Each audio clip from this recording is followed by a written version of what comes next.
Ajnantimirandasya Jnananjanashalakaya Chakshurum militam yena tasmai Sri Gurave Namaha. I was born with the darkest ignorance, and my spiritual master opened my eyes with the torch of knowledge. Offer my respectful obeisances unto him. Jai Sri Krishna Chaitanya Prabhu Nityananda Shri Advaita Gadadhara Shiva Shadi Gaura Bhaktavrinda Hare Krishna Krishna Krishna Hare Hare Hare Rama Rama Rama Hare Hare. Thank you all for coming here this late. Thanks so much for accommodating for a late start. I know that it's a busy week, so I offer the efforts of this presentation and the results to the lotus feet of my spiritual master, His Holiness Sri Radhanath Swami. And it is, if he so desires, let me speak something that will help us all to progress spiritually. So the topic is the unsung mothers from Srimad Bhagavatam. So while I was, why the topic came was, when I was reading the third canto, I stumbled upon a mother, which we are going to also look to see how, even though she was mother of the Daityas, the demonic class, the Asuras,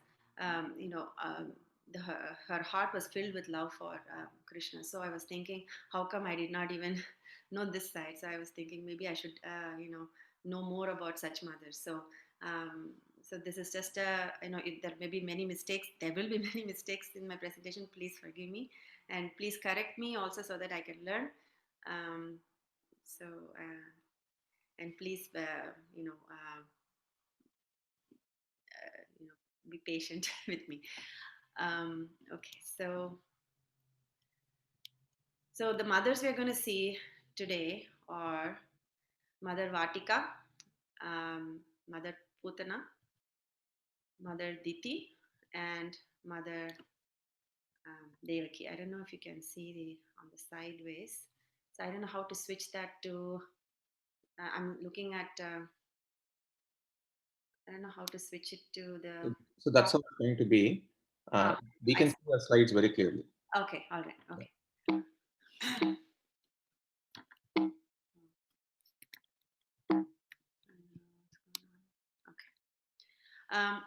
So first we'll see about Mother Vatika.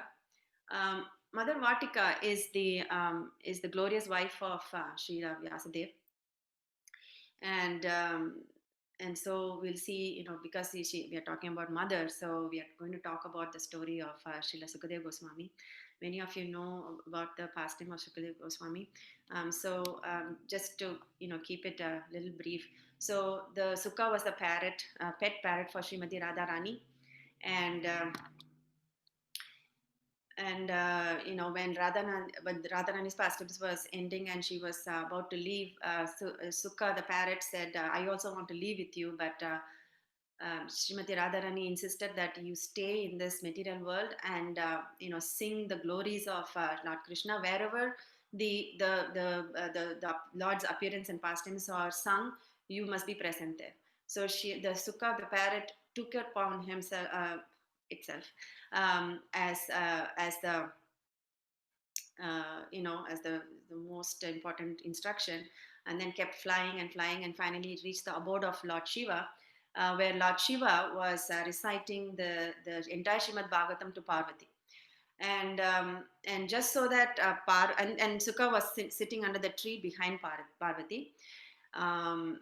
And when Parvati, so that she won't fall asleep, she probably has a tendency to fall asleep. So Lord Shiva told Parvati that every now and then keep saying so that I know that you're listening. So gradually, in the middle of the recitation, Parvati fell asleep. But the Sukha, the parrot, which was listening very attentively from the tree, wanted Lord Shiva to continue the recitation, wanted to hear the Srimad Bhagavatam. So, the parrot kept imitating Parvati, and it kept saying, and so that, Lord Shiva keep continuing the story. And at some point, Parvati woke up and said, and apologized to Lord Shiva, saying, I'm so sorry I fell asleep. And then Lord Shiva was like, then who was saying uhum? And then he looked at the parrot and said, oh, so it was you. And so Shiva gets you know angry, and then started chasing the bird to probably kill or maybe to punish. So what happened was that the parrot kept flying and flying and flying, and apparently it entered into the mouth of uh, Mother Vatika, who is the wife of Srila Vyasadeva, and the parrot turned into a embryo, and then she was pregnant. So that is the story of the Sukha the parrot. So the entry of Sukha in Mother Vatika's womb. So this is, and then um, Srila Sukadeva Goswami was born, because Sukha as the bird, the parrot, and Vyasadeva being the father. So Sukadeva Goswami is the embryo who was, getting, born inside the womb of Mother Vatika, and he spent apparently uh, 16 years in the womb, and he did not want to come out of the womb because until he says that, his father Vyasadeva kept begging him, please be kind to your mother, merciful to your mother. Your mother is bearing you in the womb for 16 years. You can imagine. I cannot even imagine this, but as a mother, the embryo would have grown up to a 16-year-old boy, and the mother is still carrying the boy, and it's very painful to hold a 16-year-old baby or a boy. So Srila Vyasadeva keeps begging, the Sukadeva Goswami inside the womb, please come out, please come out. And Sukadeva Goswami said, I will come out only if, because I'm so happy here, I can keep meditating on the Lord. If I come out, I'll get contaminated. I will not be protected. But if Krishna himself comes and assures me of protection, complete protection, that I will not be contaminated, then I will come out. So Vyasadeva runs to Dwaraka and brings Krishna, and then this is the picture where the Krishna comes and provides assurance, protection to Sukadeva Goswami, saying that, okay, I will protect you, please come out now. Now Sukadeva Goswami comes out, but he does not even look at his mother or father. Uh, so it is said that Srila Sukadeva Goswami was an impersonalist, was a Mayavadi. As soon as he was born, he was not having that personal loving relationship with the Lord. So he was worshipping the Brahma Jyoti. So he was a Mayavadi. So he ran to the forest, and Vyasadeva ran after him, saying, my son, please stop, my son. And all you can see that in this picture, all the other ladies who were seeing Sukadeva Goswami, they were not shy, because he sees everybody as the same. He does not differentiate man or women. But when they saw Srila Vyasadeva running, they started covering themselves up, because that's the difference between how pure. I mean, of course, Srila Vyasadeva was a literary incarnation, who provides us with a lot of Puranas. But Sri Sukadeva Goswami, is a transcendentalist. So he saw everything as the same. So the girls were not shy to see in front of him. So at this point, what happened was, before we go to the next slide, so Srila Sukadeva Goswami, ran into the forest, did not even look back at his father, and did not even look at the face of his mother, and ran into a forest in a secluded place and started meditating upon the Brahma Jyoti. Now, sort of Vyasadeva kept running, and then he gave up, and then he said, "Okay, I'm going to,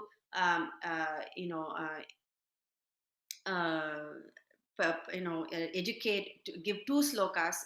Have two of my disciples. I'm going to teach him two slokas, and then I'm going to send them to the forest."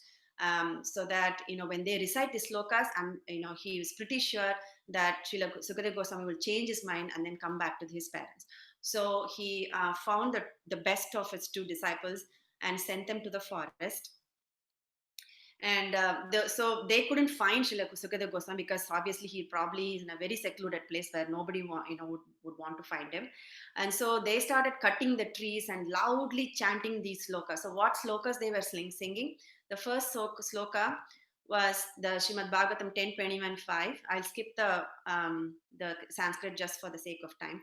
So wearing a peacock feather ornament upon his head, blue karnikara flowers in his ears, a yellow garment as brilliant as gold, and the Vaijayanti garland.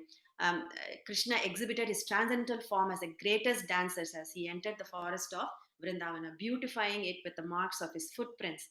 He filled the holes of his flute with the nectar of his lips, and the coward voice sang his glories. So when they were singing this, cutting the trees and loudly, and Shukadeva Goswami was in a deep meditation. He heard this first sloka, and then his heart was like stopped. I mean, for a second, he stopped his meditation, and he was opening his eyes and saying, "Wow, who is this person with such external beauty that I'm hearing?" And he wants to want to hear more. So he hears the second sloka, and then the second sloka goes, but still he does not want to go and because he says that, okay, it's not worth for me to go get up from a meditation and go in search of the who is singing this, because I'm still seeing this as an external appearance. But if this person who they are singing, this person as Krishna, whoever they are singing, if he has beauty equal inner beauty as he is externally beautiful, then I will go myself and search out for these two people who are singing this sloka. So the second sloka that they are loudly singing goes as follows: um, Alas, how shall I take shelter of one more merciful than who granted the position of mother to a she demon, which is Putana, although she was unfaithful, and she prepared deadly poison to be sucked from her breast. So when Sukadeva Goswami heard the second sloka, he he gave up the meditation that he was doing, and he thought, okay, this person that whom they are loudly chanting is both externally and internally beautiful. So I need to know who this person is. So then he himself goes in search of these two disciples of Srila Vyasadeva, saying, who are you talking about, who are you talking about? And they said that, no, this is just two slokas out of the 18,000 slokas in Srimad Bhagavatam. And and then he says, so who is your spiritual master? And they say it's Srila Vyasadeva. And then no, they don't say it's Vyasadeva, and they say, okay, we'll take you to them, to my Guru Maharaj. And then they take, and then when he saw that uh, when he saw that it is his own father that who actually did he's recited this. So he said that, okay, I am your soul surrendered unto you, please accept me as your disciple, and please give me all the 18,000 slokas, please recite Srimad Bhagavatam to me. And then he immediately started paying obeisances to his mother Vatika, who patiently bore him for 16 years. And then he said, I'm going to serve both of you as my life and soul. So now in this slide, Krishna is so merciful that even though Putana had the intention of killing Krishna by smearing poison on her breast, he noticed that she came with an intention to feed him as a mother. So he liberated her and gave her a position of nurse, an eternal mother in the spiritual world. When Sukadeva Goswami heard this, okay, we went through this one. Sorry, I missed this slide.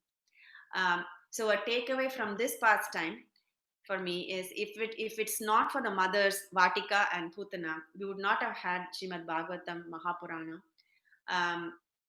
As it was Srila Sukadeva Goswami's deep realization that the devotional service to Krishna is the highest among all other paths that led to the ultimate rendition of the entire Purana, Srimad Bhagavat Purana, to Maharaj Parikshit. So let's go to the next one, Mother Diti.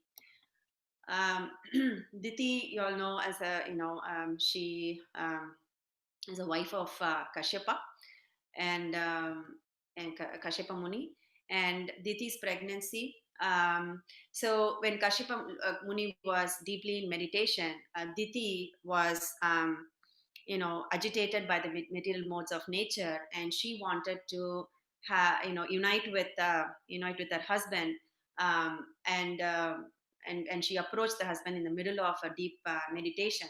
And when Kashyapa Muni saw that she wanted to unite with him, he said that now is not the auspicious time, because it's the time where it's the twilight, it's the evening time, where Lord Shiva's followers, there's a ghost followers are all traveling around, so it's not an auspicious time. So let's wait for the auspicious time to happen, and then we will unite. But then Diti insisted that it has to happen right now, and then so she got pregnant.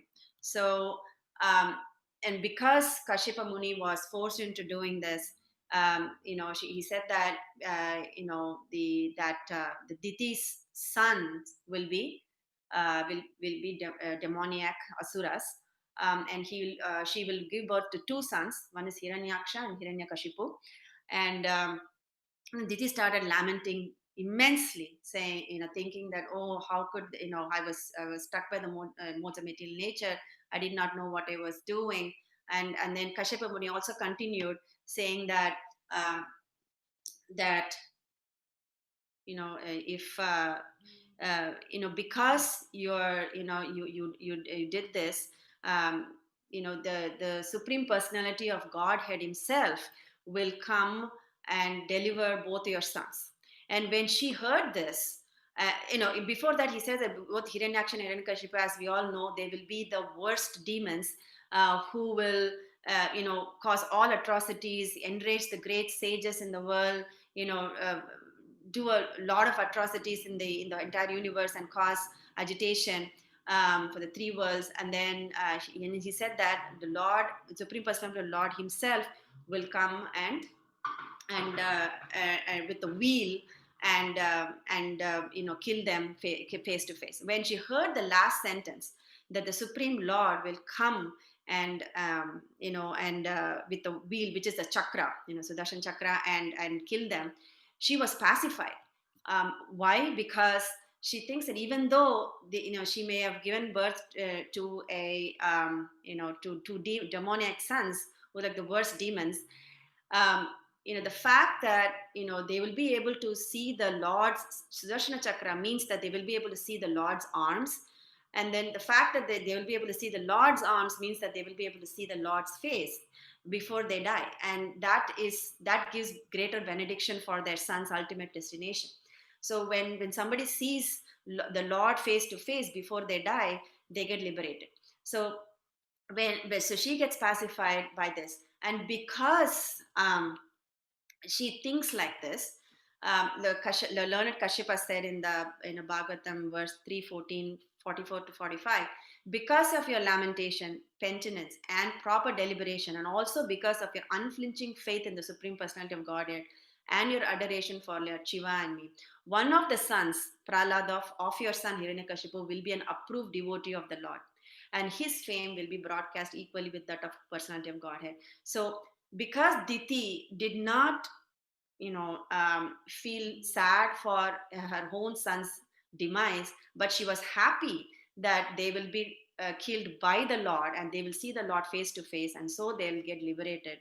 She was given the benediction that even though there'll be there'll be the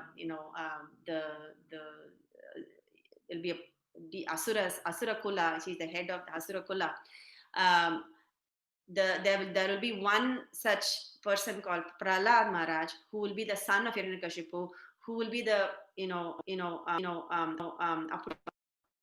benediction. And we all know that Hiranyaksha was killed by Lord Varahadev, and then the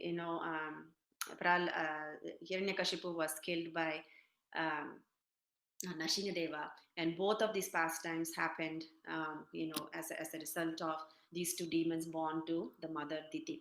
So our takeaway from this one is, even though we may falter in our actions due to the agitation of the modes of material nature, if we surrender to the lotus feet of Krishna, it will definitely lead to an ultimate good.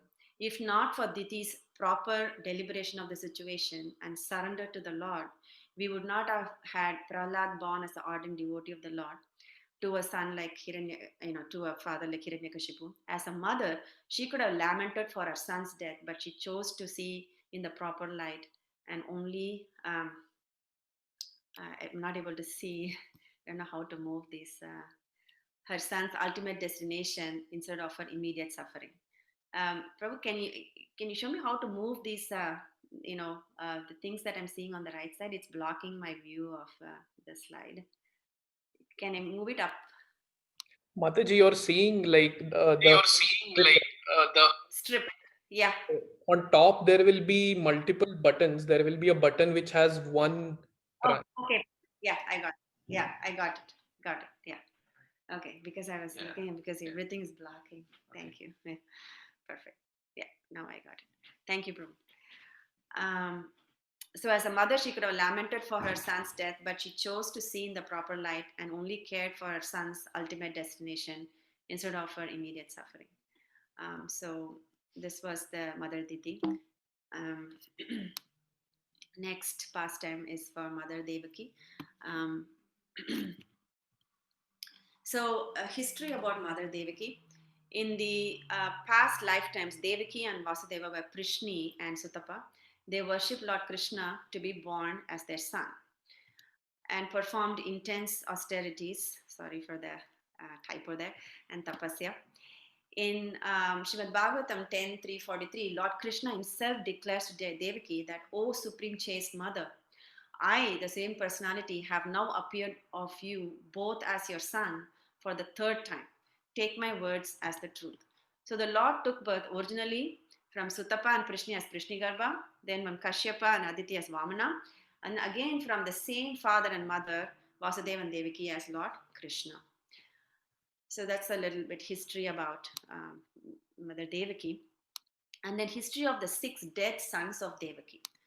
So Lord Brahma son is Marichi, and Marichi has had 6 sons. So Lord Brahma was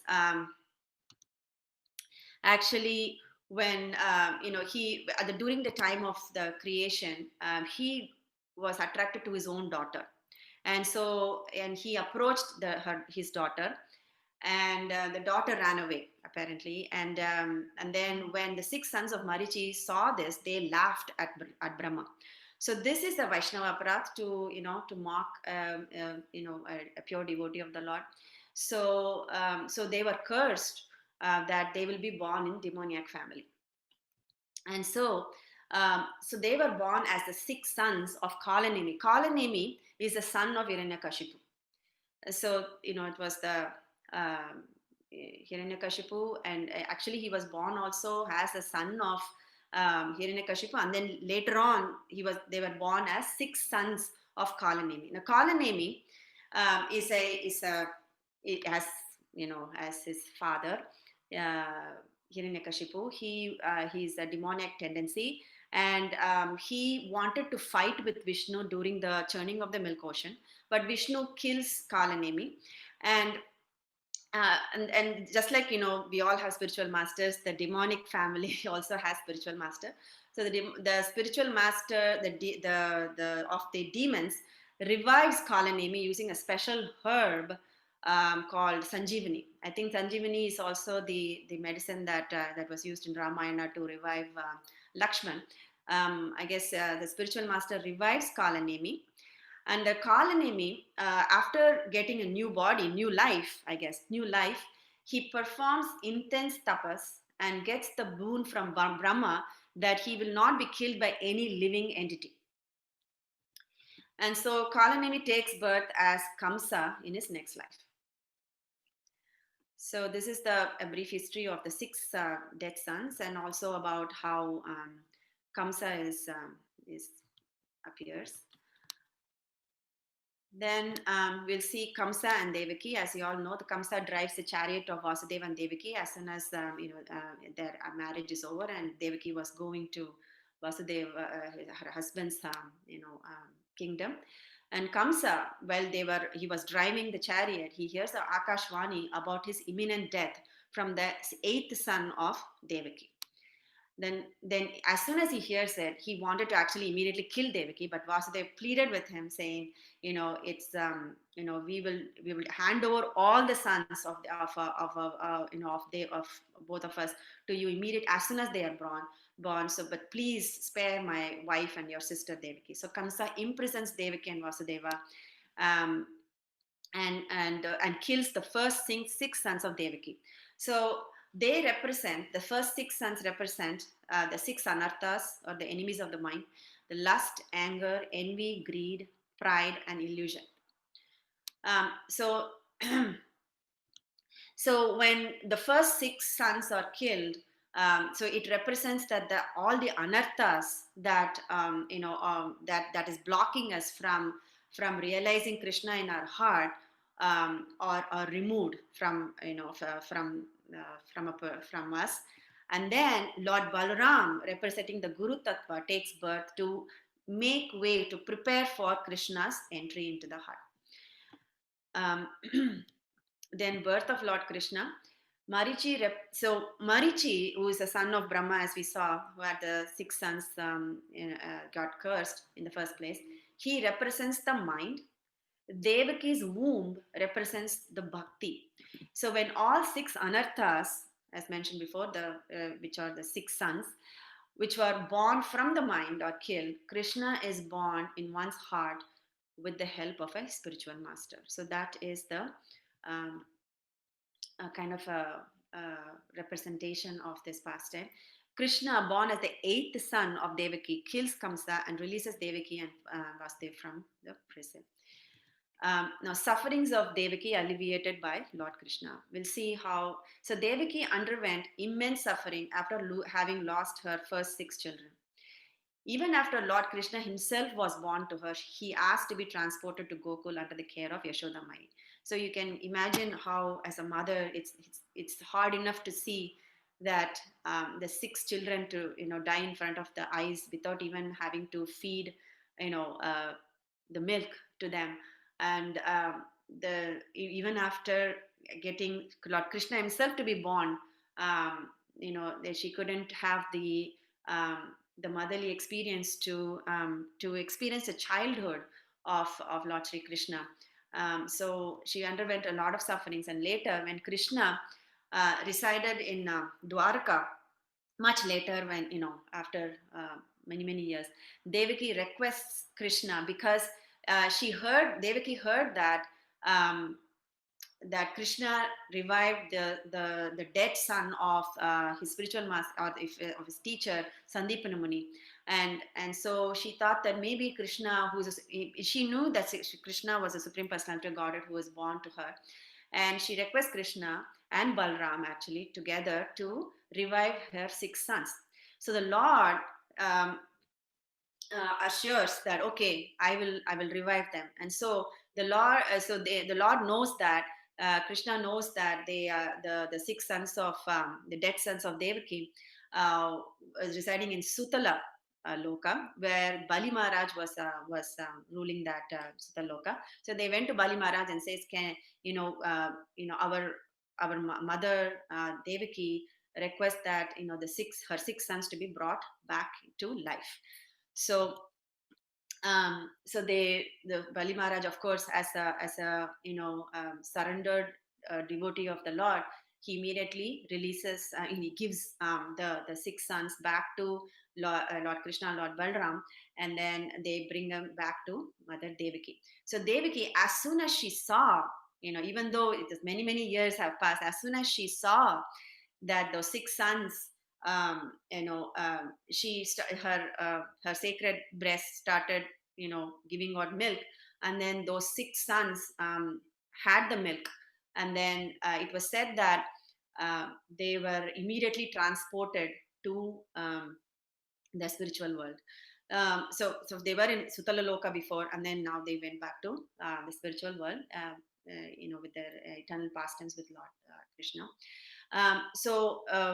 When I heard the lecture about this pastime from His Holiness Radhanath Swami, Maharaj mentioned that before Krishna was transported to Gokul, Devaki fed Krishna with her breast milk, just so that Krishna will be well fed, until he reaches the Gokula, so that he won't go hungry in the way on the way. So now the 6 sons again had the opportunity to drink the milk. So that happens to be the Mahaprasad of Lord Krishna himself, and that made the sons to immediately realize their spiritual identity and go to the eternal abode. So he says that when one honors the Mahaprasad in this mood of, this Mahaprasad is what Krishna had, and it's going to remove all my anarthas, 6 anarthas that is coming in the way from having Krishna in my heart. Then Krishna, through that Mahaprasad, eventually purifies all the anarthas in our mind. So that is the representation of this pastime. So the takeaway from this pastime is the life of Mother Devaki is to be taken as a glorification rather than as a purification, because she is, because of her previous lifetimes, she's been praying for the Lord to be born, and her glorious suffering gave birth to Lord Krishna himself as her son. So I think this is the end of my presentation. Humbly, thank you so much for patiently and humbly listening to it. Hare Krishna.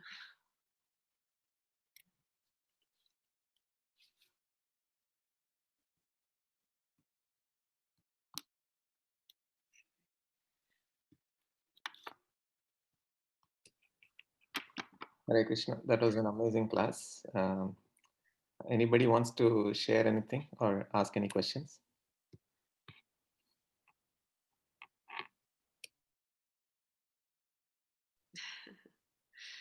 Mataji, I have 2 questions, if you don't mind. What's that? I have just 2 questions. First is, Kamsa killed his own sons, therefore, because Kalnemi's 6 sons were... In essence, I mean, lifetimes have passed. Yes, I guess. Yeah. Okay. Yes. Yeah. That's a good. little Yeah. surprising. Right. Yeah. um, yeah, because Kalinemi is Kamsa, and Kalinemi's sons were born. Yes, correct. Yeah, but as every life and every new birth, we forget our past, lifetimes. So I don't know if he had realized that he's his own sons, he would have still not spared them. I mean, there is some pastime why they had to be killed by Kalnemi himself. That's what I was asking. Nothing. And second is, can you explain me that the parrot went inside Vatuki, and then and we say Vyasadeva is father of Sukdev Goswami. So this birth is a different type of birth, right? Correct. Yes. Yeah. A different type of birth. So what was mentioned also, this pastime was also mentioned by Grace Amarendra Prabhu, and also many other articles that you can find in the ISKCON Desiratory. That as soon as the bird entered into the mouth, she had her mouth open, so it entered, and all of this is very ethereal to even comprehend, right? Like, how can a bird enter into somebody's mouth?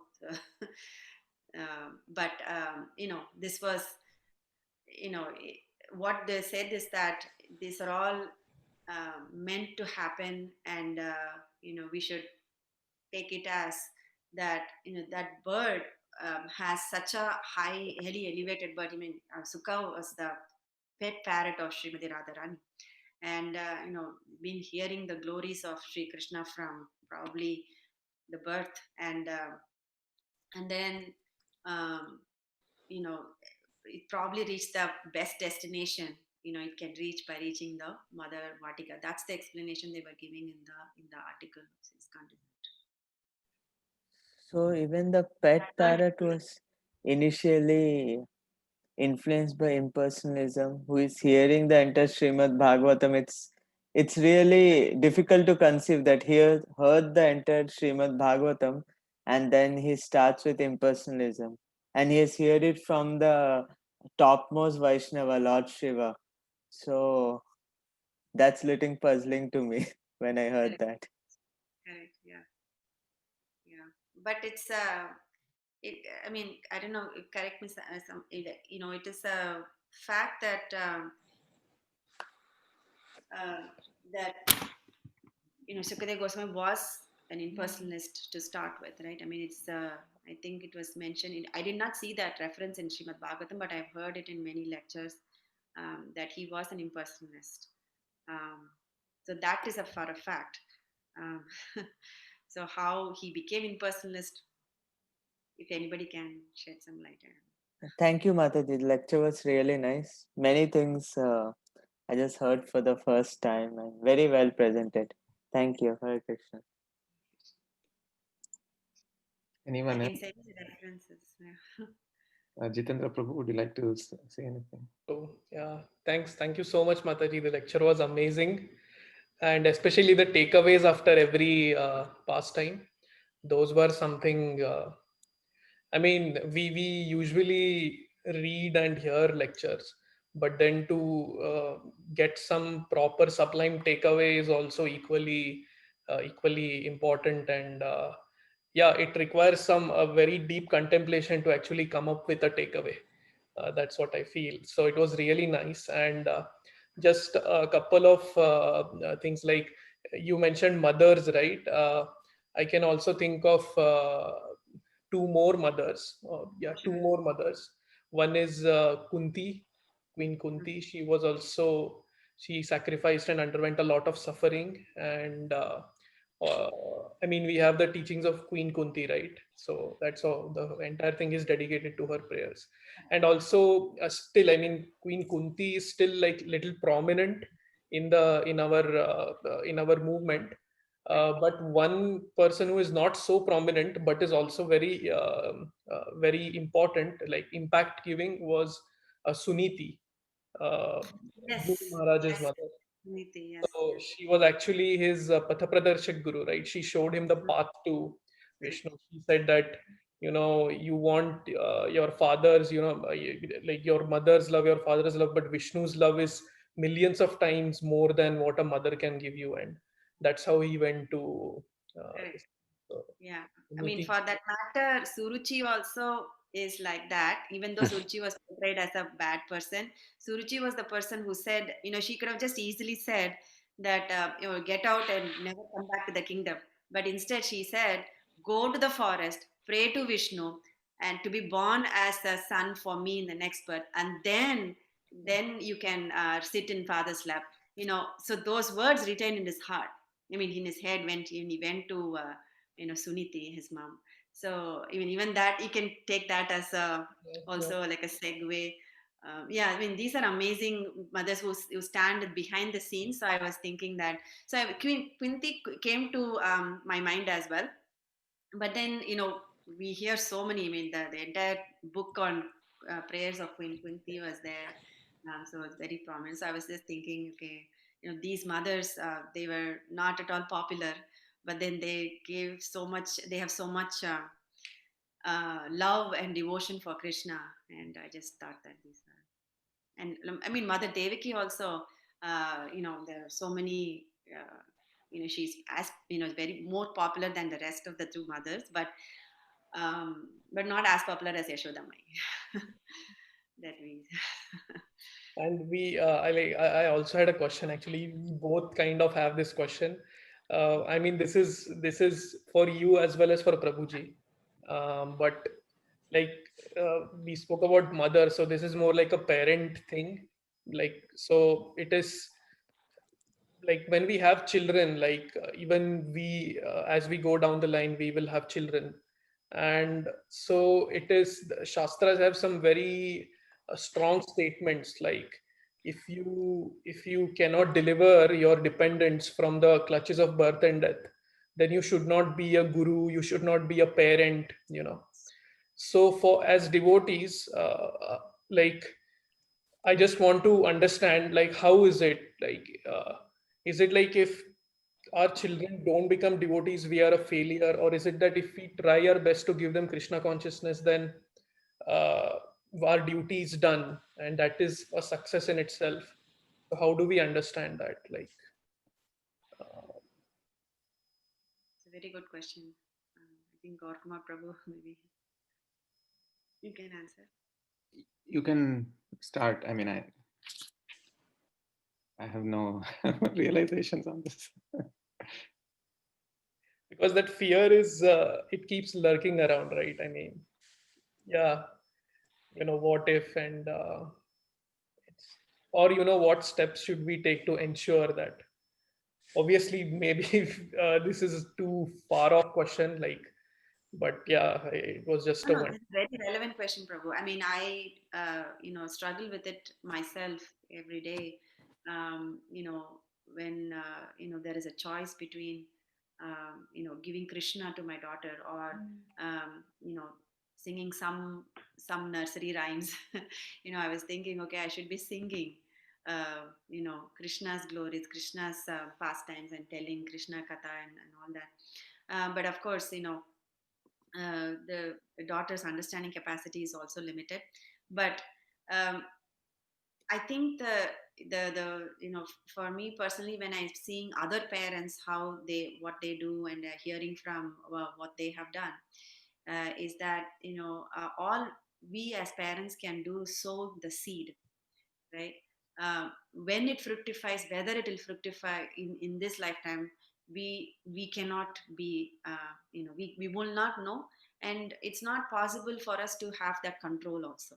So all we can do is to just sow the seed, and then wait for it to, if Krishna so desires, it will happen. And I think in many cases where I've seen that, where the devotees spend so much time giving Krishna katha to their children, and then when they're small, in the childhood years, the children knew most of the pastimes in Srimad Bhagavatam, and most of the slokas in Bhagavad Gita. But when they get to that teenage stage, they get rebellious. They they get a little rebellious, saying, okay, I want to explore other paths. But then when they reach their 30s and 40s, they realize that, okay, the seed that was sown when they were young, is so strong that it starts to, spring out. I'm not saying 100% of the time, but it does. So I think that the main thing that Ramnath Swami also, Maharaj also says, that is, we should do, whatever we are giving Krishna consciousness, we should do it out of love, and model them, rather than saying, okay, offer obeisances, say Hare Krishna, offer obeisances, before going offer, and it will get rebellious, rather than you model it for them, and then that will remain for a much longer period. I mean, for whatever my parents did as actions stayed with me rather than words, because I got rebellious whenever they said, you have to do this, you have to, otherwise you will not get food, otherwise this. Then okay, I don't want that God, who's going to take away food away from me, right? So and so just modeling works a lot. Like, if we see our parents do something, we will also probably end up doing it later on. I think that was the biggest takeaway. I think Maharaj mentioned it in a casual way to us in one conversation. So that's why I mentioned it. So, I don't know I if it's just, you want to add anything else? So I just want to add a couple of things, Prabhu. First thing is, the moment we start looking at our children as our property, that becomes a problem. Then we start looking at the bodily attachment. And Maharaj always keeps telling about this particular point. The moment you think that this person is my property, this is my wife, this is my child, and you become attached, that is actually Maya, because that is illusion. But if you think that this person has been sent by Krishna, so that I can take care and then take them to Krishna, then it becomes perfect. That is Krishna conscious, and that is not Maya. That is one thing that I've learned. And practically also we can see this. So one example is when the child is born and the mother has a lot of love for the child, right? And then the milk starts flowing in the breast for the child, but the mother does not do anything special for the milk to appear. So it is actually Krishna's arrangement that the milk flows, and so it's Krishna's love going through the mother to the child. So if you look at it this way, it's Krishna through his love that it is going through the mother to the child. So similarly, if we connect everything to Krishna and not think that, oh, I am providing the milk, I am providing this, then it becomes dangerous. Then we start getting attached, and it's such a, I can tell you as parents, it is always I have to remind myself, she has been, Radha Kripa has been given us by Krishna, and she's Krishna's property that I am here to take care of. And then my only purpose is to somehow connect her back to Krishna. And whatever is in my capacity, I will do that. In the sense that creating an environment, presenting Krishna consciousness in a very mature, nice way, however much I can. And that also puts more onus on us to practice more seriously, to become more serious. In fact, we both became more serious after Radha was born. Before that, actually, we were staying in the temple, but we were not serious. We were staying in Bhakti Center for 1.5 years, but we were not serious. But after she was born, we moved out of the temple, but we became more serious.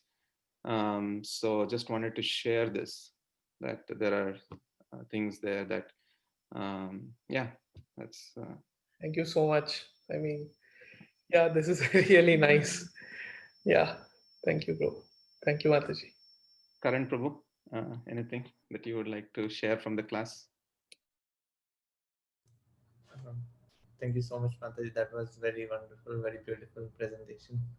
I just want, actually, I and Vishal Bro were just discussing before the class, like, what do you think, what Mataji is going to discuss? And like, yeah, as Jitendra said, we were thinking maybe it will be about Queen Kunti or Suniti, Suruchi.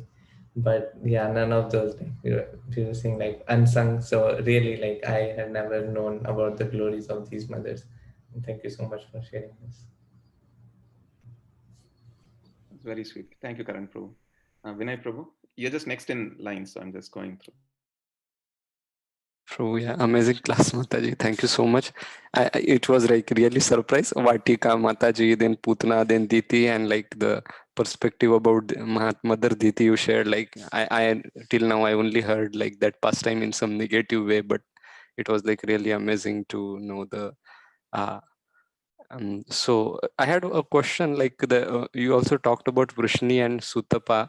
So like the Dashrath Maharaj and Kaushalya were also Vrishni and Sutapa, or they were different parents than them? I think they were. I mean, there were only 3 times the the Lord gives birth, gets birth, be born. I think they are I mean, I don't know. Does anybody else know? I'm not sure. Are they different? I'm not. I don't even know. Like there was no reference of when Prishni and Sutapa were, like, which yuga.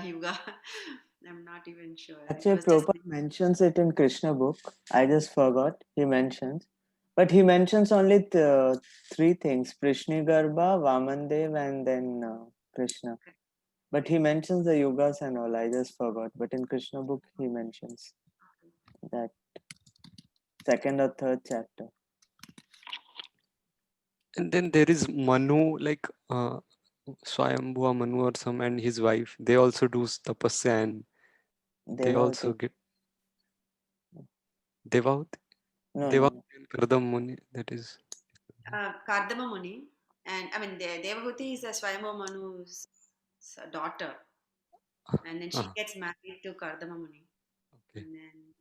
and then they give birth to Lord Kapila Dev was born to Devahuti. So can Mother Devavati also come into this unsung mothers? Like, I thought Devagati, Mother Devati was very well sung. No? Yes. Because she was the mother of Lord Kapila Dev. I Right, didn't right. know. Kapila Muni. I mean, I'm not sure if you know. Yeah, I mean, it can be definitely. Yeah, I mean, yeah, definitely.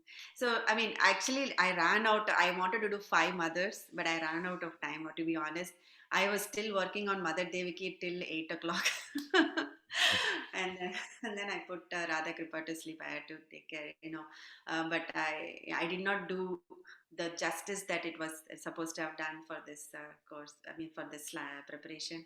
If I had more time, I could have done a little bit more. Mataji, it was amazing, and the takeaways, like everything, I can just remember in sequence. So yeah, thank you so much. Yes. Thank you, Vinay Prabhu. Vrinda Mataji.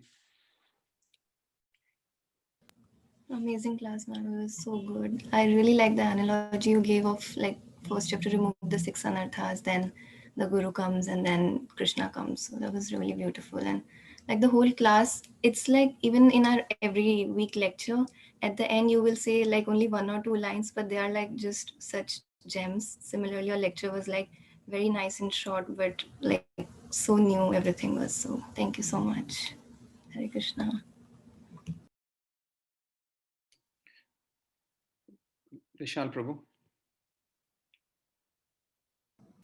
Hare Krishna Mataji. As Jitin Prabhu said, like to have the takeaways after every story of Bhagavatam. I just want to add like to have a takeaway with the lens of a mother. So I heard it like for first time, and no one else like apart from you could have done it so nicely. So thank you so much. And as Kandru said, like we were guessing what's going to be the mother's year, but that was so surprising, and I really loved it. Thank you, Mataji. Thank you, Prabhu. You are so kind. Dhaval Prabhu. I like the story about Diti Mataji. I was knowing about like Prahlad Maharaj and Hiranyakashipu, but going one level up, like how they came into picture. So that was nice to hear about. Thank you so much, everyone. So one more mother I remembered from Bhagavatam. Yes, Prabhu. Anasuya, Atri's wife, yeah. So Dattatreya, Durvasa Muni, and Soma. So it's in 11th canto, but still Yeah. we don't hear much, but I happened to hear sometime once, and I don't remember anything about that. That's good, Prabhu. I look it up. Yeah, definitely. I want to. I mean, it is. I was not thinking about this topic until I just read. I happened to just read the second canto of Srimad Bhagavatam, and then I was like blown away by all these characters, and then I started um, looking at it. The Brahma's creation itself is so beautiful. And I happened to read that in the Purushottam, and it was such a amazing thing. I was thinking actually maybe I actually listened to all the 5-part series of Bhakti Charu Maharaj's lecture on Brahma Samhita. He gave in one of the retreats, and Amazing. I was actually thinking, what happened? Sorry. Yeah, I just said the lectures were amazing. The lectures were superb. Every single verse, every single word in the verse of Brahma Samhita was like completely like explained. Yeah, I mean, amazing. And I was thinking maybe I should just talk about Brahma Samhita, but I'm not at all qualified for that. So I just stepped back. And it's not possible to also do it in 35 40 minutes. So I thought, and this was one of the things that was inspired. But please, if at all you all get a chance, please look it up. Bhakti Charu Maharaj's lecture on Brahma Samhita explained. So he goes every single word by word of Sanskrit of the Brahma Samhita, and he explains everything very clearly. 5-part series. Mataji, actually, I attended one seminar of Bhakti Charu Maharaj on Brahma Samhita, and that was like 7-part series, and it went for like 4 days retreat, morning, afternoon, evening, and Same thing, Prabhu. This is also a retreat only. Morning, afternoon. Yeah. It's It's a probably the same thing. 5 day retreat. yeah, then probably the same one. Yeah. Okay. So you were there in that retreat, huh? I was in the organization. Yeah. Oh, wow. So Maharaj gave the section by section division, and he told you're going to make posters and think, and so I had to brainstorm which picture. I mean, I never thought Brahma Samhita was divided into such sections and each section meant a different thing. I never thought that. But Maharaj gave that in the morning and told just print it and find pictures and divide. So I then understood, wow, this is Brahma Samhita like this. If you can share that, Prabhuji, like if you have a soft copy, because I couldn't Yes. see that in the video. Oh, It was a okay. picture. Is it the Amazing. US retreat? That's what I was asking. Uh, yeah, There is India also. Okay. I must have missed. No, it's not India. I thought it was Switzerland, but he mentioned somewhere in one of the conversation he did say in this country, and then he mentioned US. So probably US only, I think. Is this that lecture where he mentions about how China will overpower the world in a short term from now? Uh, he predicts that my common sense says, because I've been from 1945. Initially, it was Britain, then Germany, then US, now China. So, what will happen when China rules the world? Prabhuji, you have to forgive me. Not Okay, so much okay, I'm able to retain. I mean, I was a lot of okay, lecture. okay, I may have easily heard it and then released it. okay. I'm not. I don't No, know. I'm just trying to reconcile if it's the same. Actually, in that lecture, one Mataji asked that my son is a demon. Demon. I'm trying my best 15 years, but this boy is not changing. Yes, 50. Yeah, Gumaraj, yeah, I don't know what can be done. Please yeah, tell me. yeah, yeah. Gumaraj says, see, even Prahlad Maharaj is born in the family of demons. Means devotees are born in family of demons, and demons are born in the family of devotees. So you try your best, and after some time nothing can be done. Correct. So he told this is Kali Yuga, Varna Shankara. So the Varnas are not going. It's all ulta pulta. So Yeah, yeah. I I know you are remember. trying your best. So no problem. And children generally have this tendency that they don't want to follow their parents once they enter teenage. So if you are non-devotee, you will try to become devotee because my parents do something else. I want to do something else. If you're devotee, they'll think I'm seeing this part. Why not see the other one? Other path, correct. So yeah, and the discussion goes on to different things, and then one Mataji asked, should my child see current affairs, should my child play, should my Yes, child I do remember. that? I remember. Yes, Then I remember. Maharaj says, yes, current affairs is okay, they need that. You can't make them narrow minded, but Yeah. not the other things, like let them not see Bollywood movies and other things. I Sports is remember. required if they're going to play. So yeah, it went on for certain parts. So Mm. I remember in that lecture it was a big heated discussion in middle. The question and answer itself will take like 45 minutes or 1 hour actually.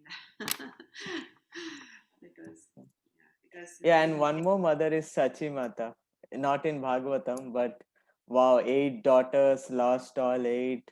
First son Vishwarup goes, husband goes, no one is there, and then she hears that Mahaprabhu is going. She was hitting her head whole day, and I was hearing the pastime of Nitya Ghat. Those of you know the Nitya Ghat. It's named because that is the ghat where Mahaprabhu left and took sannyas, and it is told that Nirdaya means no daya. How can that ghat allow Mahaprabhu to swim? That's oh, so it was called Nirdaya. I was hearing that pastime. It was very touching. How much sacrifice Mother Sachi did. yeah, yeah, definitely. Yeah, so many things. It is like mothers. If you take in, yeah, it is endless. I mean, we can even give a multi-part series on this.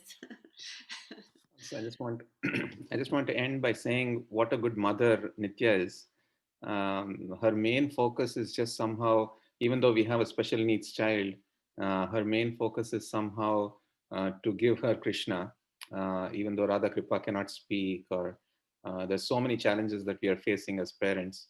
But her main focus is that somehow she should become more serious. And every single day, Prabhu, I've seen this, every single day she's chanting at 5 o'clock.